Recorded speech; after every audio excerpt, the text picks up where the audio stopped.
Hello there, and welcome to Preprints in Motion, the podcast taking a deep dive in the fast-paced world of preprints. Join us as we sit down with early career researchers, discuss their latest preprint, and find out about their journey through the muddy marshes of academia. Hit that subscribe button, leave a rating, and support us by heading over to buymeacoffee.com/preprints. But for now, let's get into the show.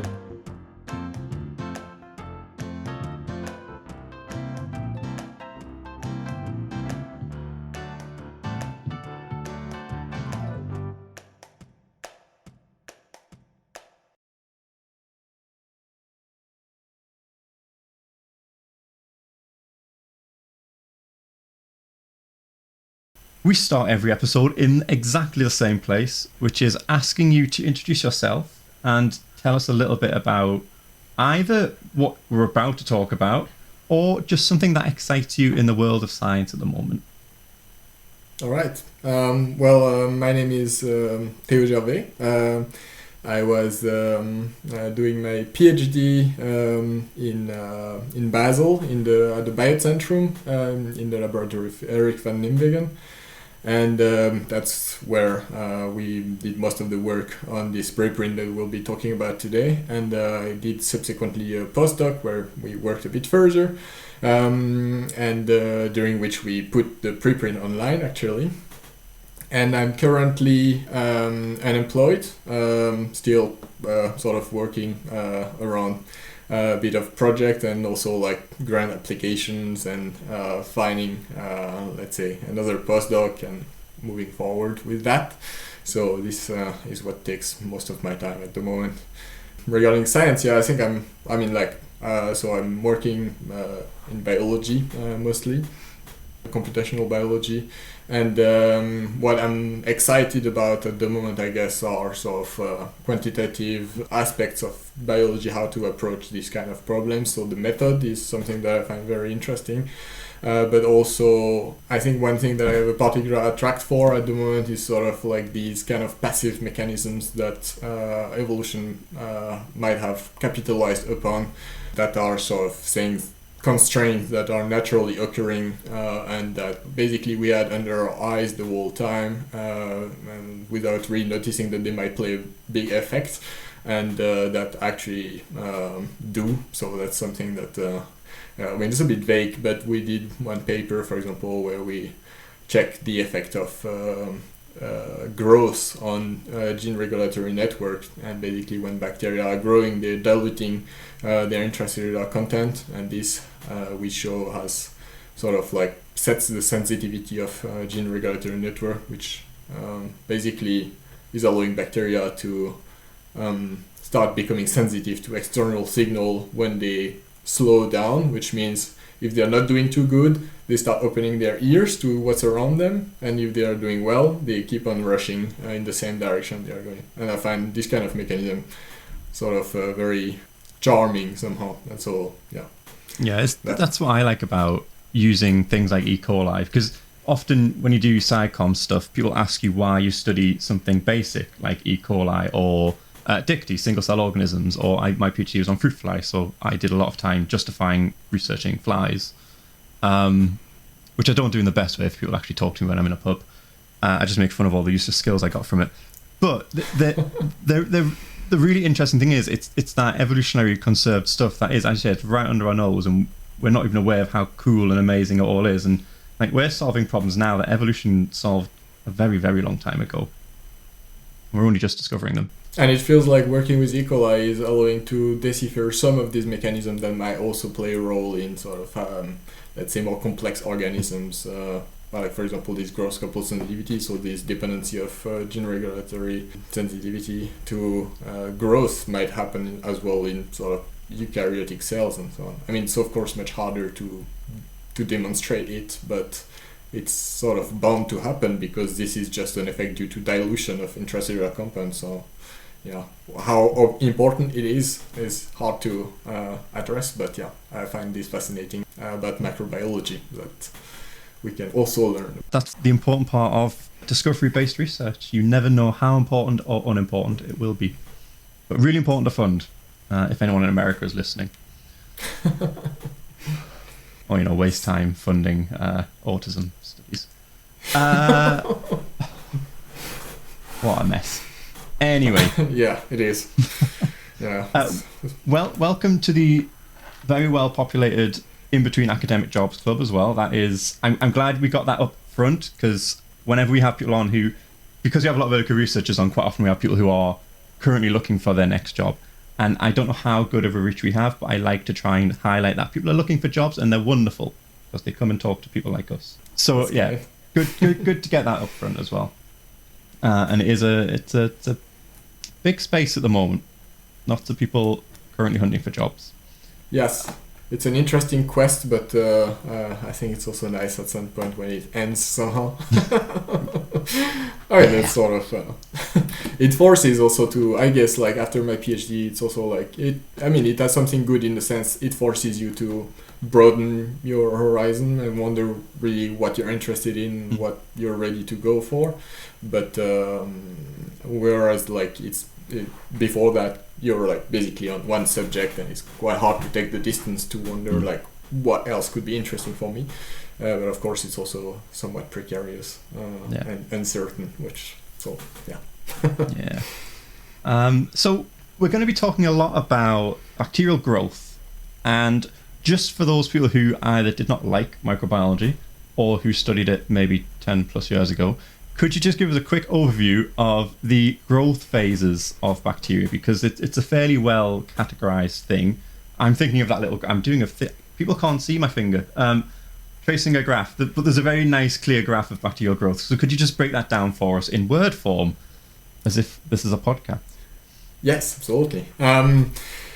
So yeah, like you're referring to basically the classical microbiology experiments and these very standard like bacterial growth curve that we've seen from basically they are going back to earlier in the 40s, and they've been very famous with Monod, who was having this lag phase where bacteria, basically when you put bacteria in a flask of fresh nutrients, the very stereotypical way things are happening when you track the number of bacteria in this flask, typically by measuring the optical density, is that for a while nothing seems to happen. The number of bacteria remain constant, which is called the lag phase.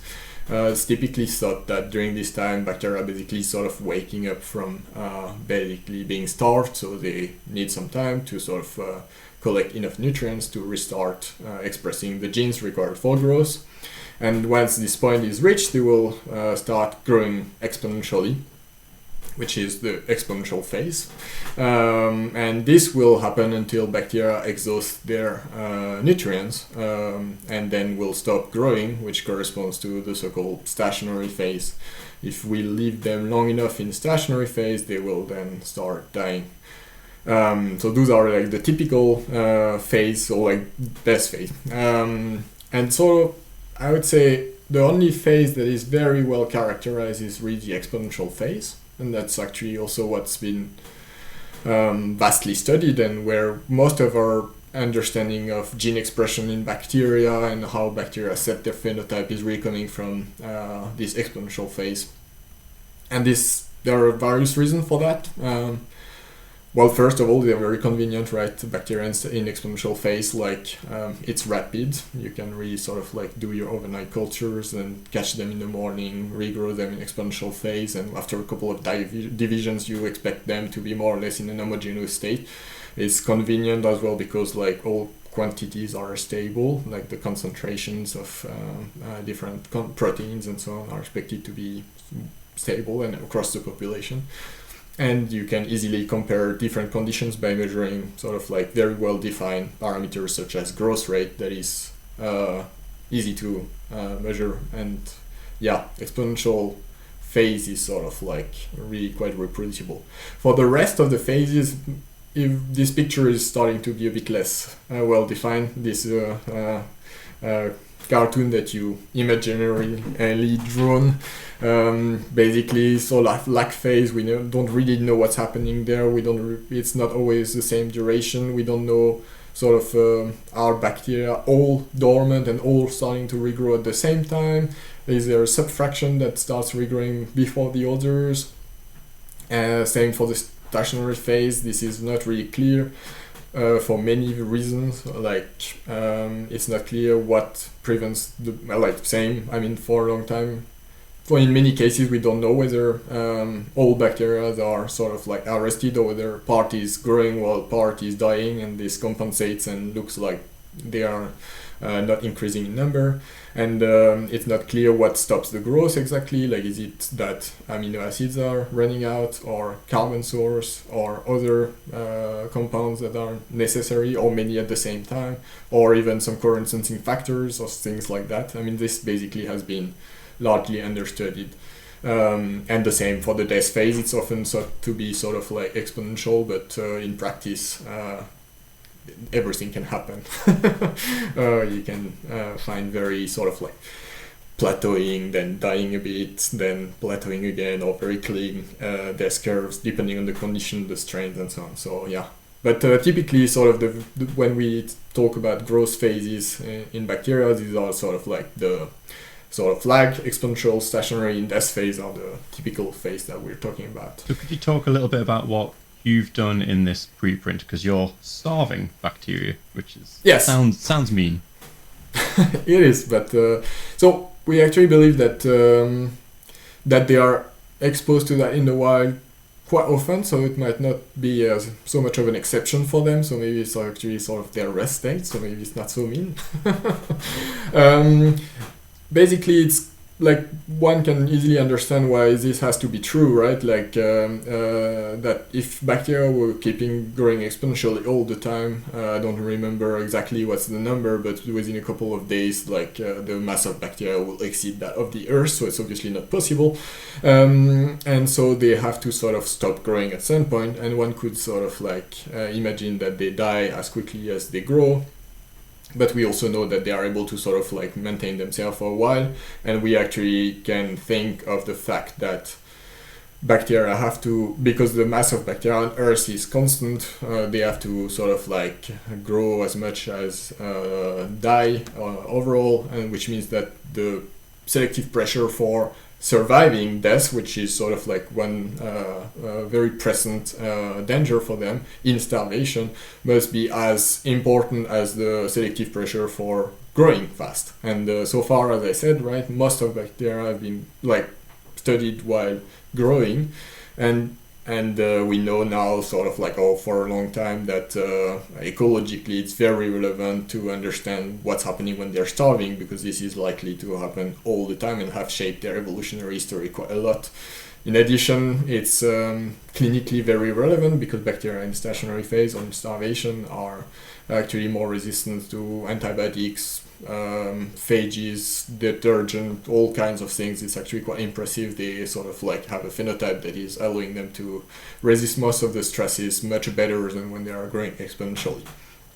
And so despite that, what we know on bacterial gene expression is coming from exponential growth. So for example, like the typical way we consider how bacteria set their phenotype is with this adaptive response, right? Where like Monod, Jacob, and so on have shown that so you have these, or they started the molecular biology era actually studying bacteria and showing that you have, basically they discovered the principle of promoters, gene regulators, and things like that, showing that bacteria can sort of like receive a signal, and they will have a couple of mechanisms to control the expression of genes to respond to this signal, and they cannot express all their genes at the same time because this would be too costly. So there is a bunch of regulatory mechanisms that are allowing them to sort of like make their phenotype fit the constraint of the environment. At the same time, one of the main development of quantitative biology in the last 20 years is the development of the growth laws by the Weil laboratory that is sort of showing that they took a step back and they were trying to sort of describe the phenomenology of bacterial growth, and they were finding a couple of rules and of resource allocation in terms of ribosomes and enzymes required for harvesting nutrients. And all of that has been established in exponential growth, and that works very well. But in starvation, we basically don't know anything about this mechanisms. It's not entirely true, right? Like in the 80s, there have been a bunch of very important work on starvation and stationary phase that identified the main regulators, for example, RPOS, that is a sigma factor, so like a subunit of the RNA polymerase that is acting as a transcription factor. And it was responsible for the expression of most of the genes that are relevant for starvation and these kind of things. But at sort of like, let's say, the time dynamic of adaptation and these kind of things, when are bacteria setting their phenotype is unknown. But recently there was a regain of interest for the reason that I mentioned, that we believe bacteria are spending most of their time not growing and they're clinically relevant, so they've been studied again. And in one study that has been sort of like the source of our curiosity, it's actually my supervisor Thomas Julou was sort of starting this to think about this project, and I started working with him on that. Was to say that sort of came from the laboratory of Nathalie Balaban, and they were showing that even in stationary phase, bacteria are able to keep on expressing genes. So because the number is stable, one could have, and the name stationary phase actually based on the fact that when we observe the number of bacteria, it doesn't move. One could have had the impression that nothing is happening to them. They are simply dormant, doing nothing. But they could show that for 50 hours or so, the bacteria could sustain a constant level of expression, which they called constant activity in stationary phase. So then we started wondering, okay, what's happening with this expression, and how can we sort of like compare it to the expression of genes in exponential phase, and how all of that is happening. And we quickly sort of stumbled upon a paradox, that is that the phenotype of bacteria in stationary phase has been described to be quite different from the one in exponential phase. When we take a snapshot, let's say you study stationary phase bacteria under a microscope, and you compare it to an exponential phase bacteria, they look different. And also when you do molecular studies on them, you see that different compounds are present at very different level. And also this phenotypic variability that I explained, that they are resistant to bunch of stresses and so on. And the big question is then, how is this happening? Because they are obviously reducing dramatically their expression. So we could see that they have a sustained expression, but still much lower than in exponential growth. And they stop growing, which means that the turnover of the proteins, that is fueled by the balance between dilution and production, is dramatically decreased. And so the big question is, how do the bacteria manage to have this dramatic change of phenotype, even though the turnover of their protein is completely turned down compared to exponential growth? And so the big question was then, how is this happening? And we decided to do a systematic study using a microfluidic device called the mother machine, in which we can basically track individual bacteria for an extended period of time with environmental control. So we could switch the bacteria from exponential growth to starvation, carbon starvation in this case, because this is depleting both the source of their energy and the building block in terms of carbon sources. And we believe that this is sort of like one of the most relevant starvation in the wild. And basically we sort of tracked with transcriptional reporters 20 promoters from E. coli that have been chosen to sort of from snapshot fact studies to change their expression at different level between exponential growth and starvation, and cover different pathways. And when we did that, we could sort of track gene expression of individual bacteria as we switch them from exponential growth to starvation. And what we found, first from the growth point of view, is that this had been shown already, but basically when we do that, we see that all bacteria growth arrested, so it's not that there is a sort of subpopulation that grows while the other is dying. It's rather that they all stop growing at the moment where we do the switch. Then what we've seen is that they undergo some reductive division even after being switched to starvation, which means they sort of like, without growing further, some of the bacteria, typically the longest and the one that are the closest to the end of their cell cycle, will do this reductive division, and so the overall size of the bacteria is actually reducing without any bacteria shrinking. So the concentration will stay the same in each bacteria, but simply because you have this reductive division, the size decreases. And this has never been shown before because people thought that this would happen when bacteria slowly deplete their nutrient, then they slowly sort of decrease their sizes until they enter growth arrest. But in our setup, we do this hard switch where we sort of like really deplete the nutrient immediately, and we could see that this is still happening even when bacteria are growth arrested.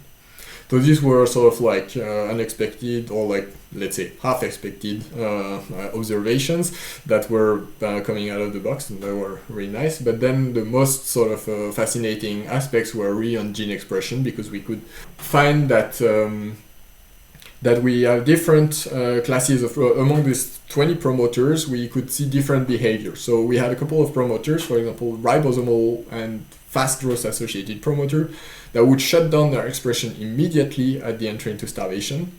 So you could really see the production going from the level of exponential growth to almost zero immediately, and then it remained like that for the extent of like the duration of experiments that was typically sort of 60 hours in starvation. Another class of promoter would peak in production and then decrease with an exponential slope towards zero. Actually, we never really saw this sort of like constant activity in stationary phase in the same way that the Balaban lab saw it, but we could see that there is sustained activity, and that sort of like, if we look for an extent for this 60 hours duration, we can measure for most of our promoters a sustained activity. And the third class of promoter, if we, I mean, like, this is not sort of like really clear cut because you have intermediate levels as well, but a third class of promoter would sort of simply peter out in terms of their level of production. So they would sort of go from exponential level of production to exponentially decaying production level. And the interesting thing is that even in the latter case, without any upregulation, right, the level of the production is actually going down. The fact that the bacteria stop growing means that anything that is produced during this time is actually increasing the concentration of the gene product inside the cell. And so what was funny is that for these promoters, we could still see that the concentration could increase 4 to 6 fold, which is a remarkable increase. And this is a sort of like fortunate coincidence, so to speak, for the bacteria, because it allows them, in the even without sort of energy to fuel their expression, so the necessity of having a decreasing expression, it still allows them to produce a high concentration for this gene product due to the fact that the dilution is stopped.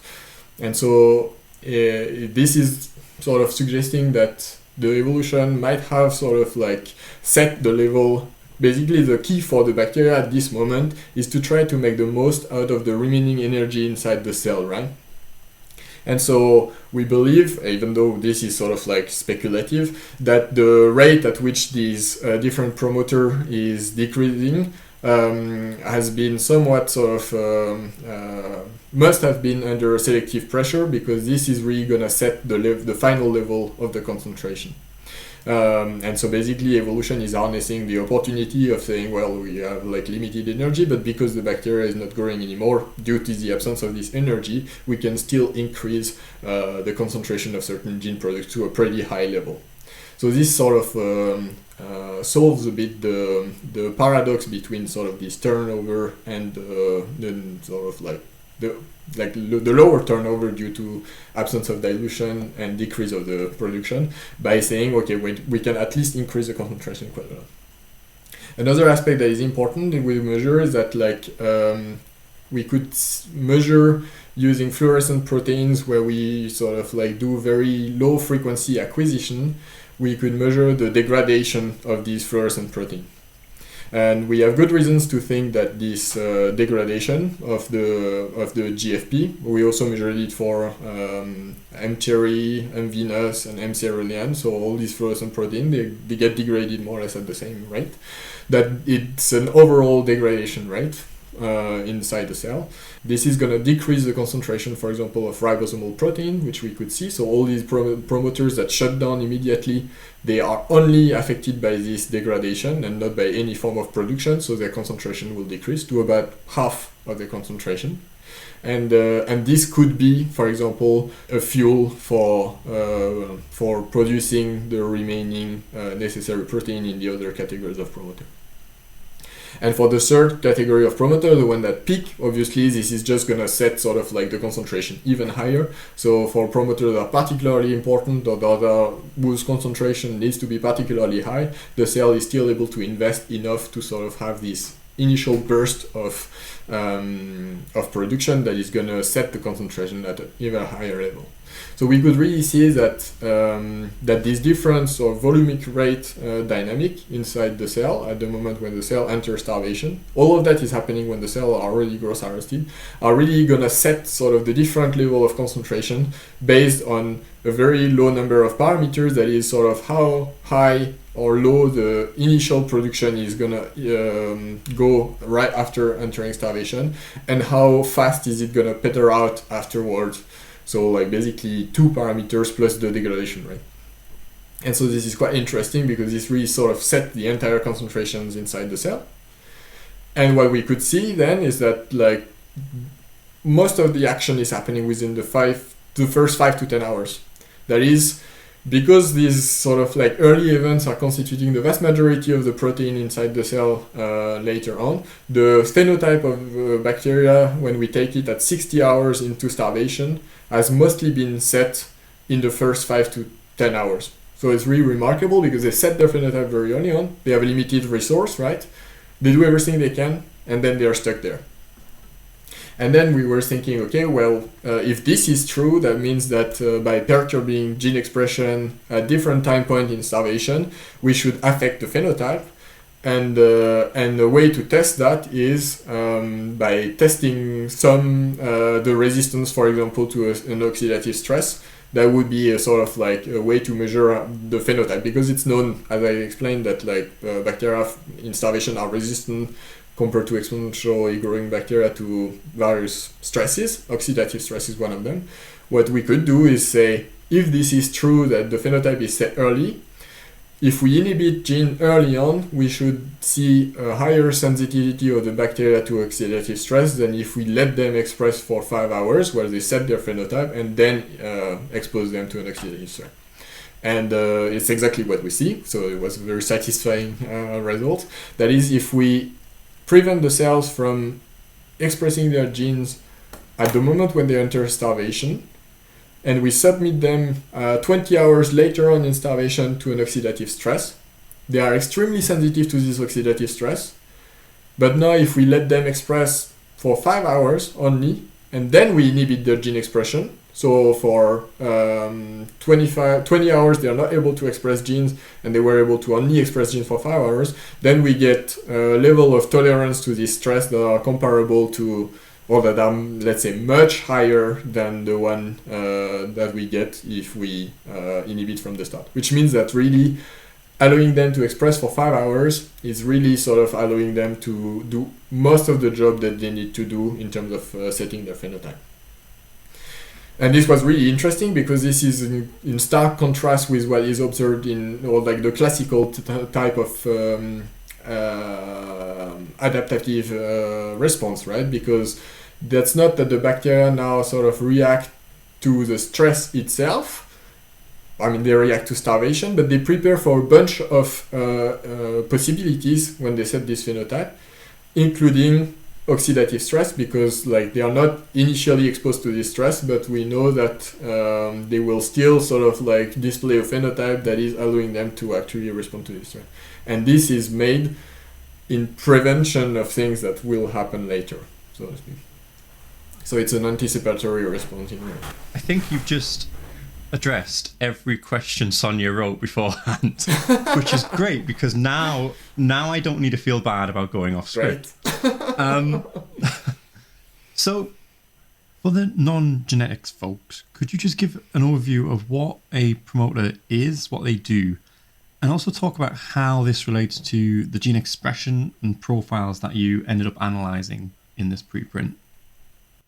Yeah, so like promoters are like the sequence that is preceding the coding sequence of a gene, and where that will determine the level of expression of this gene, basically. So it's where the RNA polymerase will anchor and start transcribing the gene.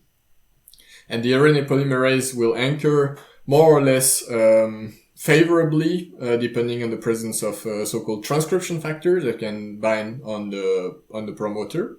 And these transcription factors, they can be inhibitory, right? They can sort of like sit on the promoter and prevent the RNA polymerase from binding there, and therefore prevent the expression of the gene. But they can also promote the anchor of the RNA polymerase to this gene, and therefore favor the expression. And in E. coli, very important transcription factors are the so-called sigma 70 factor, the sort of the sigma factors. The sigma factors are a subunit of the RNA polymerase, but they act as a transcription factor. They are necessary for the RNA polymerase to bind on the promoter, and so with these features, they actually sort of determine the expression of a large amount of genes. And one very common transcription factor that is a sigma factor is called sigma 70, and that's sort of the one that is typically responsible for growth, let's say. I mean, it's like a bit more complex, and it feels like anything we say about these transcription factors and promoters as these counter examples and sort of like halfway true things and so on. But like as a rule of thumb, sigma 70s are rather sort of like homeostasis and fast growth associated gene. One important other sigma factor that is particularly relevant for starvation is called RPOS, and this promoter is actually this sigma factor, is a transcription factor that will promote the expression of genes that are related to starvation. But you also have like, I don't remember the number anymore, but like you have a bunch of sigma factors that are responsible for the expression of typically different class of genes that are responsible for different functions. And so what's really interesting in the case of starvation is that the cell is able to switch very quickly from one regulatory program to another one by the competition between this sigma factor. And so there is a bunch of molecular mechanisms that are in place in E. coli. And when the bacteria get starved, the competition between the sigma 70 and sigma S, so this RPOS, is getting in favor of the sigma S sigma factor, which is usually disfavored. But there's a various like mechanisms that are allowing it to win the fight. And this changes the regulatory program entirely, because now you have a new bunch of promoters that are different from the one that are implicated in fast growth, and this allows the cell to really quickly switch its entire regulatory program towards something else.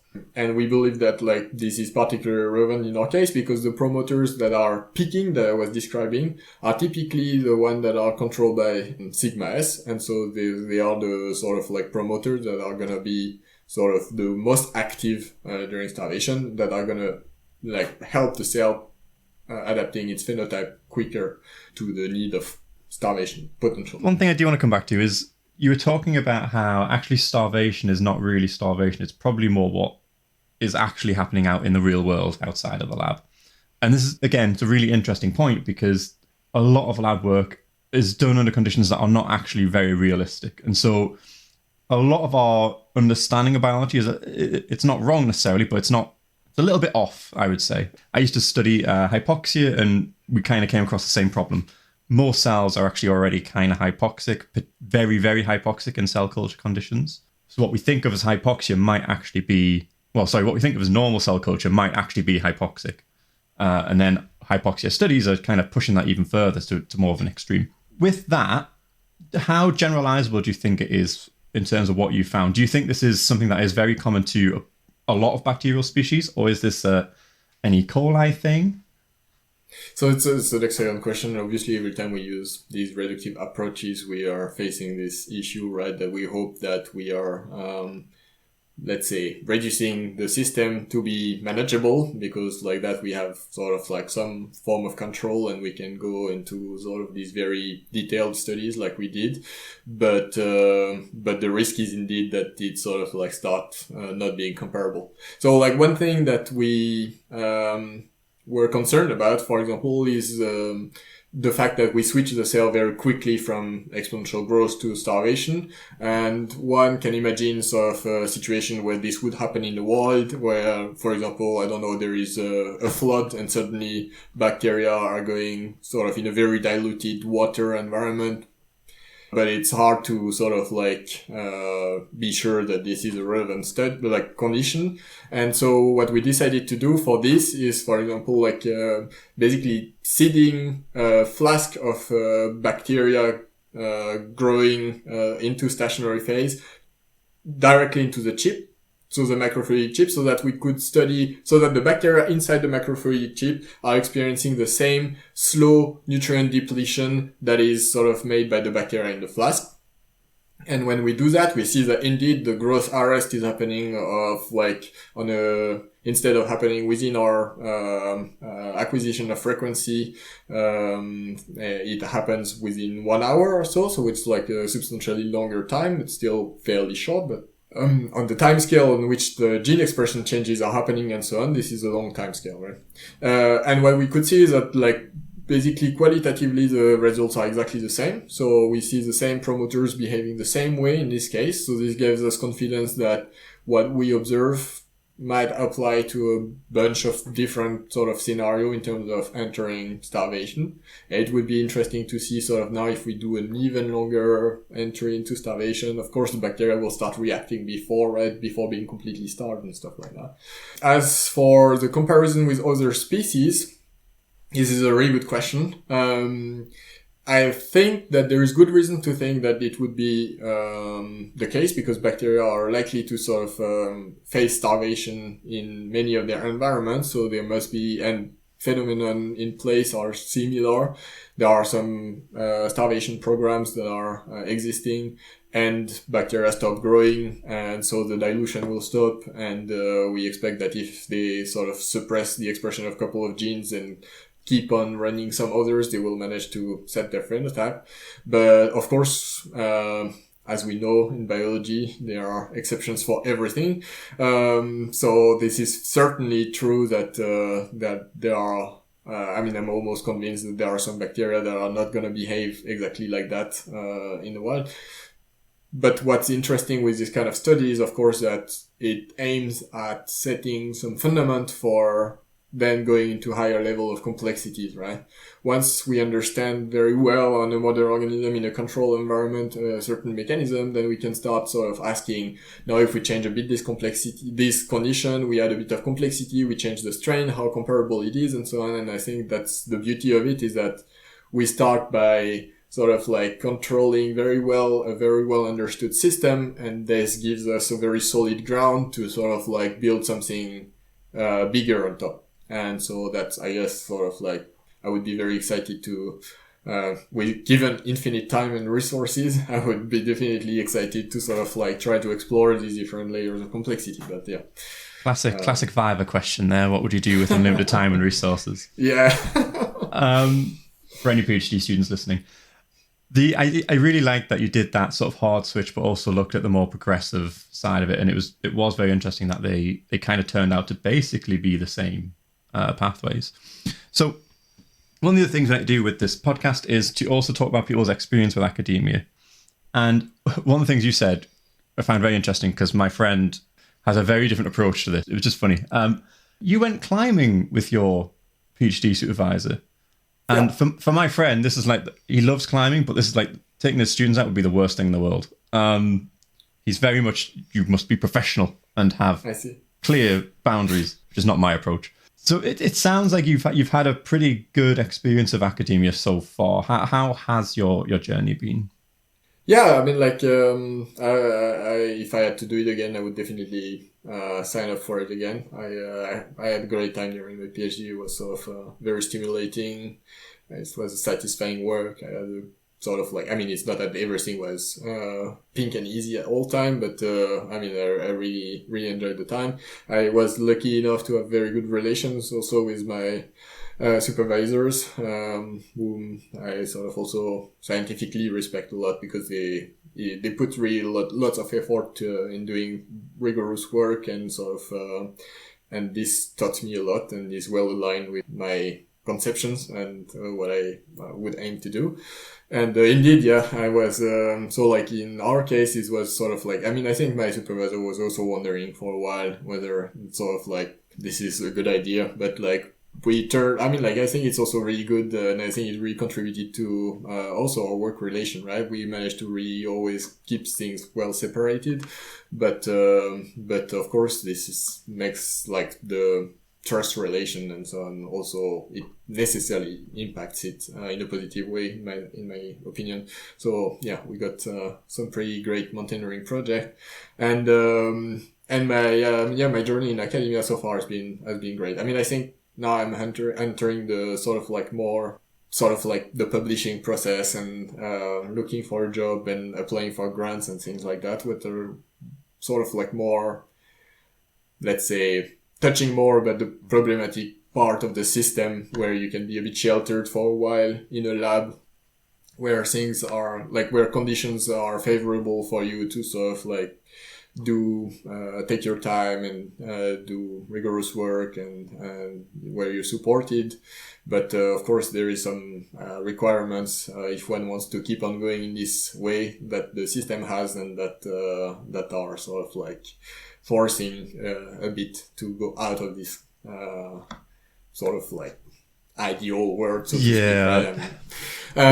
It's one of the small downsides to a good lab, is that you're kind of protected in that bubble. You don't quite appreciate just how bad academia can be for some people. Sadly, it's not until most people experience it that they really understand the extent of it all and where the problems really are. But one of the things you did mention that a few other people have also mentioned, so I quite like to talk about it and bring it up often, is that you thought we should rethink lab structures, and there should be a lot more permanent positions. And postdocs in particular, really, they talk about this quite a lot, at least the postdocs I end up talking to. I was at a conference late last year, and quite a lot of people were talking about this notion of, we need more permanent jobs. We need these kind of, I don't want to go and run a lab. I just want to do my science, and I can't do that. I used to work in Cambridge, and the only positive thing I ever say about Cambridge is they had this system whereby they had, I think at the time it was 3 roving postdocs, and they were permanent members of staff. And their job was basically, whenever someone was off for long-term sickness, or if someone was going off to have a baby and were on maternity or paternity leave, they would come in and they would kind of fill that hole for a little bit. And so it meant that these postdocs would go around, do lots of really cool different projects, and had a permanent job. What in your vision, what do you think we need to? What would those permanent positions look like? Yes, it's a good question, because well, my main point when I think of that is that sort of, I think there is this wrong idea in the way the system is set currently, that precarious positions are leading people to sort of like take the most out of themselves, and I think this is just wrong. I mean, I think it's very rewarding and stimulating to have actually a permanent position where you can sort of also engage in more long-term projects and things that are maybe sort of requiring more care, and like to go in depth into some aspects, and to really sort of like, and yeah, I think the problem is that at the moment the typical duration of a postdoc is like 3-4 years or something like that, and then there is a need for like publishing quick, and the system is just completely based on that for everybody who wants to stay in academia. And so it's sort of it goes against the idea of like doing long-term ambitious projects that are requiring a lot of care and so on. And I think that this would alleviate this pressure and allow this kind of project to exist, which would also decrease the pressure for publishing, because you would have sort of this security, right? And I think this sort of like constant precarity is just putting people in situations that encourage I don't know, these practices such as salami slicing and sort of like trying to get stuff out that are flashy but not sort of very well sort of thought through. And yeah, so in my idea, I would rather sort of see that these people are sort of like allocated on the sort of like a certain project or a class of project, and they can build on what they know, and they can sort of like, I mean, this I think would be amazing. They know the literature by heart, and I think you have many projects where, I mean, I think we all experience that at the end of a project, it's really not the end, right? There is sort of like always something else that can be done, and there is no one better placed than the person who has been working on it. I think I see some value of bringing some outer perspective and people that have been working on other stuff and bring sort of new method, new ideas and things. But I don't think that it's required that everybody is constantly sort of like running after money, publication and things like that, and sort of trying to go as quick as possible. So it just feels absurd and like a complete break to the needs of the current science that we want to do somehow. And that's a really nice through line between how publishing is related to job insecurity, which is related to how we assess researchers and research, and how we can't just try and change one thing, we have to change it all, otherwise it doesn't really work. You can't change publishing without changing assessment or without changing the funding system as well. Absolutely. So the other thing is, you're talking about evaluation by numbers of publications and where we publish. I've just come from a meeting where we were talking about a very far out of how we should share research. So basically, this idea is that we share it as instantly as we possibly can. We don't wait for any kind of story. It's just that you share a bit of data, you share a protocol. It's all as you're doing it, as you're going along. Now, I can see that working great for some fields. Life science, I don't see anyone in life science getting on board with that. I do not see it happening at all, for a huge number of reasons. But what's your vision there? Are you on the side of fewer but better papers, or would you like to move away from papers into something different? I really see some value in the paper format. I mean, I think it sort of like allows people to see the vision behind the work as well, like because data is not speaking for itself always, right? And I mean, there are like, I think it's important that data is always available because people might have very different ideas of what to do with it, and that is interesting in itself. But I see value of sort of having a story and things like that, because this makes it sort of, at least when I read a paper and there is a nice story, and then I sort of like, this really takes me into the flow. It allows me to see sort of like what's the logical connection between the observation, and whether I buy it or not is my own decision. Whether I find it convincing or not is my own decision. But at least it allows me to sort of like get a sense of the perspective that the authors had when they put this piece of work out. So I would rather lean towards the sort of like slower rate of publication and sort of like better papers, as in also sort of rigorous paper, like to really take the time to sort of like triple check and things like that. And I really think that there is also a need for shifting a bit the way we evaluate the quality of research, right? Because it feels like now we are sort of like solely based on, I mean, I'm not saying anything new, right? Like, on sort of like, the impact factor of the journals, and, it went through peer review and therefore it's validated, but we all experience that peer review can mean everything and nothing. Some people will spend a week, to sort of review a paper, and some people will scamp it in one day, like in 1 hour, sorry. And this is sort of like, this is equally peer reviewed. This is sort of like as random as it gets, as far as I'm concerned. And I think that it also disempower the scientific community, because it feels like we should be able to read the preprint and assess on our own the quality of the work, right? Like, I mean, I think that the community should self-peer review somehow, or should be able to do it at least, like that. When the preprint comes out, you read it and then you make your own opinion about it, because you're also a researcher and you're also able to have critical judgment. And I think this, and then there would be, in my opinion, it would actually be a more reliable peer review, or a sort of like a more revealing one, because it's not sort of 3 randomly chosen researchers that are sort of like deciding how much dedication they put into this work, and that are not always doing it because they think it's really nice and we should really sort of like do it seriously and so on. And also like the outcome of a revision is also dependent on the editor as well, decision. So the same reviews, depending on how excited the editor is about a paper, will not lead to the same outcome for the paper. So yeah, I think that there is many shifts that should happen in our system, but it's as you say, right? Like we can't simply change one aspect of it and hope that things are going to be stable, because it feels like we are in such an intricated situation that it sort of like, it feels like there is no way out, right? People have tried stuff and every time it feels like it's turning back on it.